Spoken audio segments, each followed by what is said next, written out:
Assalamualaikum warahmatullahi wabarakatuh.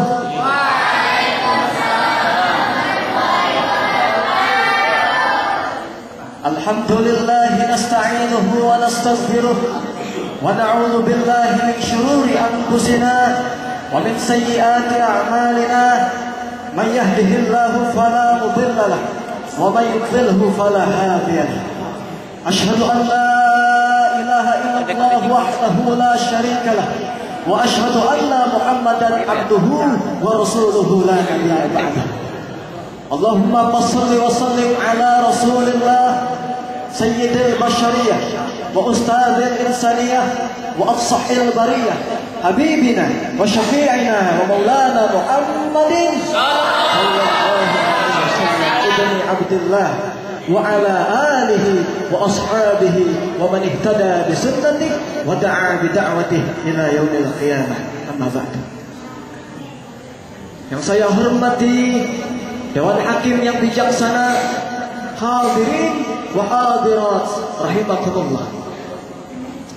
Pertama-tama dan yang paling utama, marilah kita panjatkan puji serta syukur kita hadirat ilahi Rabbi, hadirat Allah Subhanahu wa taala yang telah memberikan kepada kita nikmat yang begitu banyak, mulai dari nikmat yang paling kecil hingga nikmat yang paling besar, khususnya nikmat iman dan Islam serta nikmat sehat wal afiat, sehingga kita bisa berkumpul, berwajah atau bertatap muka di tempat yang insyaallah mubarakah.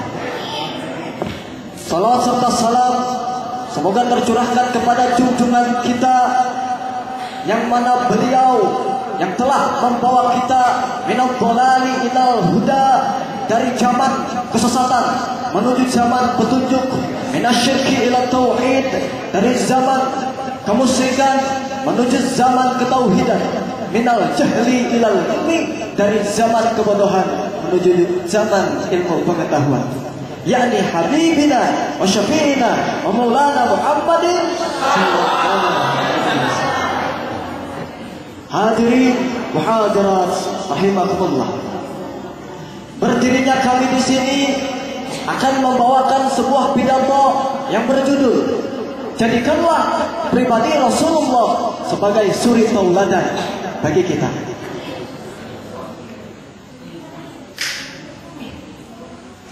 Hadirin wa hadirat rahimakumullah.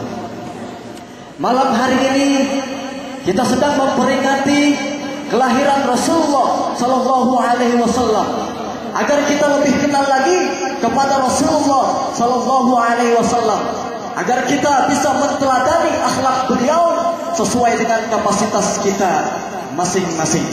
Sebab hanya beliaulah sosok manusia yang wajib kita ikuti di dalam segala aspek kehidupan. Sebagaimana Allah berfirman di dalam Quran surah Al-Ahzab ayat 21 yang berbunyi,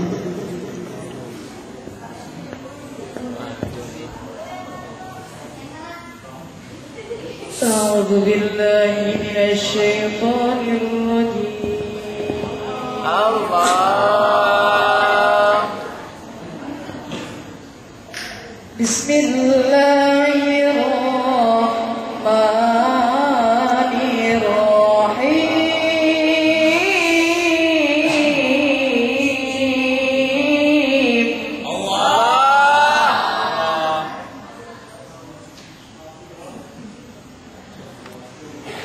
لقد كان لكم في رسول الله أسوة حسنة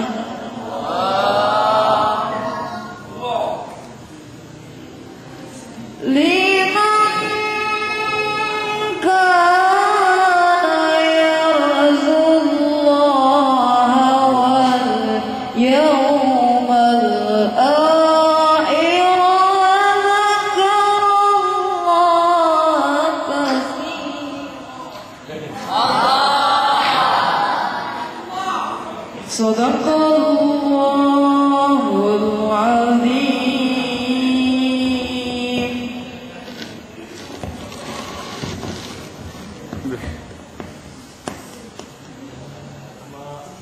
dengan menyebut nama Allah yang Maha Pemurah lagi Maha Penyayang. Sungguh telah ada pada diri Rasulullah itu suri tauladan yang baik bagimu, yaitu bagi orang-orang yang mengharap rahmat Allah dan kedatangan hari kiamat, dan yang banyak mengingat Allah. Maha benar Allah dengan segala firman.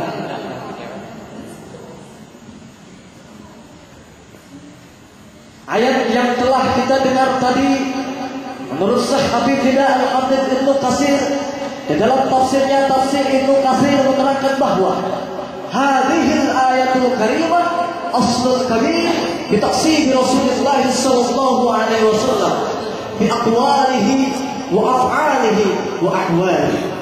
Kata beliau yang artinya ayat yang mulia ini adalah sebagai landasan yang besar, sebagai pokok untuk mengikuti Rasulullah sallallahu alaihi wasallam di dalam perkataannya, perbuatannya, dan segala tingkah lakunya.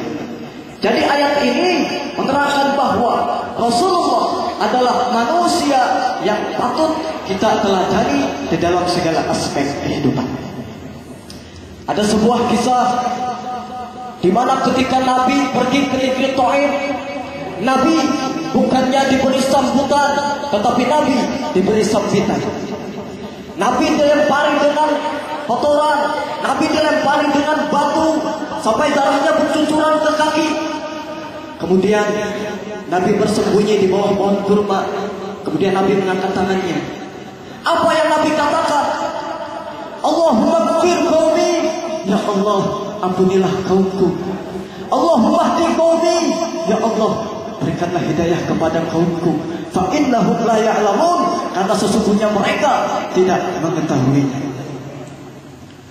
Malaikat melihat Nabi dizalimi, melihat Nabi dilempari dengan batu, melihat Nabi dilempari dengan kotoran. Malaikat yang tadinya tidak punya nafsu tiba-tiba berkata, wahai Nabi, lihat apa malaikat? Perintahkan kepada untuk melempar gunung ini kepada mereka.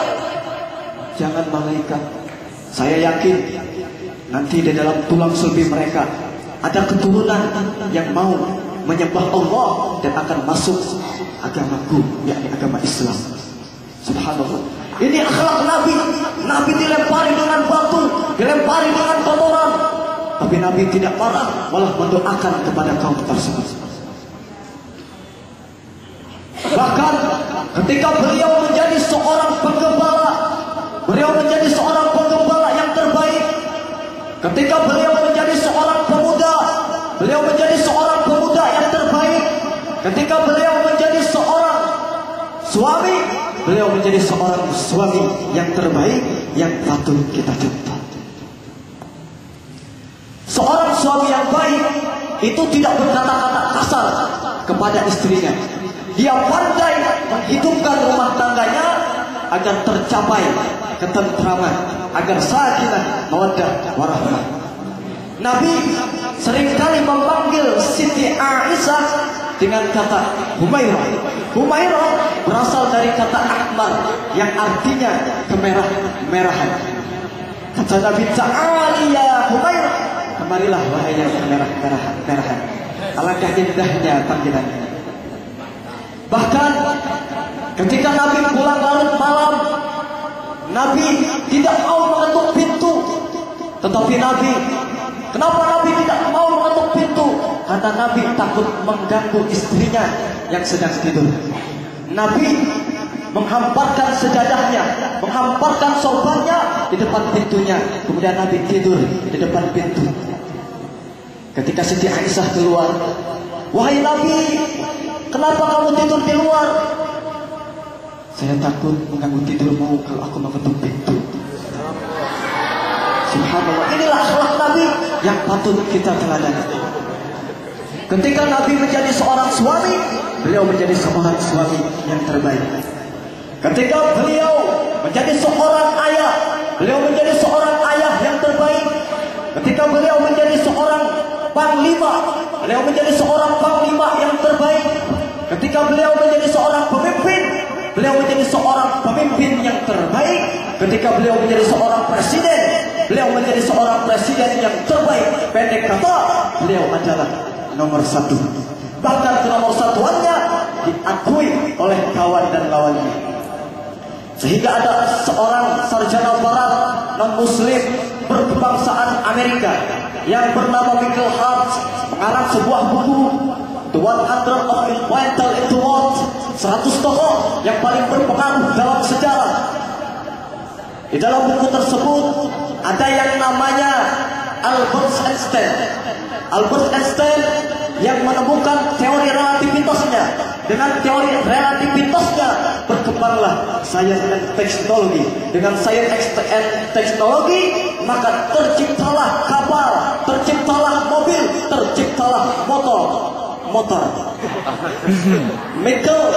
Albert Einstein hebat, tetapi Michael Hart tidak menempatkan beliau pada ranking yang pertama. Di dalam buku tersebut juga ada yang namanya Thomas Alva Edison. Thomas Alva Edison adalah yang menemukan sebuah lampu. Dengan berkat jasa beliau, dunia yang tadinya gelap kalau malam hari menjadi terang sebab jasa Thomas Alva Edison. Thomas Alva Edison hebat, tetapi Michael Hart tidak menempatkan beliau pada ranking yang pertama. Tetapi Michael Hart menempatkan the most of influential intellectuals, manusia yang paling berpengaruh dalam sejarah adalah Habibina wa Safina wa Maulana Muhammadin sallallahu alaihi wasallam, yakni Nabi kita, Nabi Muhammad. Oleh karena itu, marilah kita jadikan pribadi Rasulullah sebagai suri tauladan bagi kita semua. Marilah kita jadikan pribadi Rasulullah sebagai suri tauladan bagi kita semua dalam segala aspek kehidupan. Ketika menjadi suami, contohlah Nabi. Ketika kita menjadi seorang pemimpin, contohlah Nabi. Ketika kita menjadi seorang presiden, contohlah Nabi. Ketika kita menjadi seorang ayah, contohlah Nabi. Bahkan Siti Aisyah ketika ditanya oleh Arab Badui, oleh orang Badui, kata orang Badui, Siti Aisyah, anak Nabi itu seperti apa? Kata Siti Aisyah, khuluquhul Quran. Akhlak Nabi itu adalah Al-Quran. Sekian dari kami, mudah-mudahan bermanfaat. Apabila ada kata-kata yang salah, itu datangnya dari kami. Apabila ada kata-kata yang sesuai dengan syariat Islam, itu datangnya dari Allah Subhanahu wa ta'ala. Mudah-mudahan ditancapkan dalam hati kita dan diamalkan dalam kehidupan sehari-hari. Maha benar Allah yang memuji Rasulullah. Fa innaka la'ala khuluqin azim.